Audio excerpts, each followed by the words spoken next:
we always start with crime in the city, and we never acknowledge the people who have been killed by law enforcement. So again, I stand here in the name of Angie Guzman, who was murdered by police. She was known in the community as having a mental health condition. She had been pulled over several times. So she was known, yet again, when in crisis, she was murdered. So there's a demand that's being presented by the Chicano Roundtables. I stand in support. I also stand here in support of Black Lives Matters, showing that there is strong unity in the community. So demand number one, we want the end of police deployment in situations of community crisis and the use of alternative interventions such as the SMART teams. SMART teams should have been deployed. SMART teams should have been deployed in the several murders in Skid Row as well, yet they are not deployed.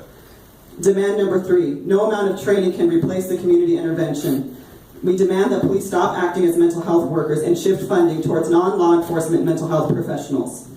Demand number five, that officers who have been involved in the use of force and shootings should be suspended with unpaid leave during the course of the investigation, that they should not be given medals of valor.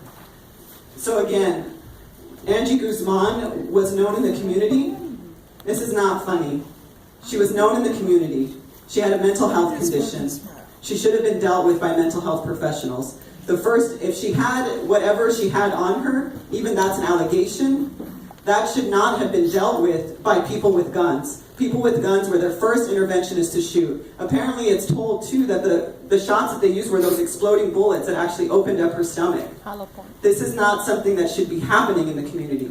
There are people who have spent their lives being trained to involve themselves in the community in non-violent ways. They should be the ones that are deployed. Officers should not be acting in that sense. They should not be given the money, because we have already seen in this room how officers respond to crisis. I've seen plenty of officers in this room not know how to handle the community. In fact, I've seen this microphone ripped from the community's mouth.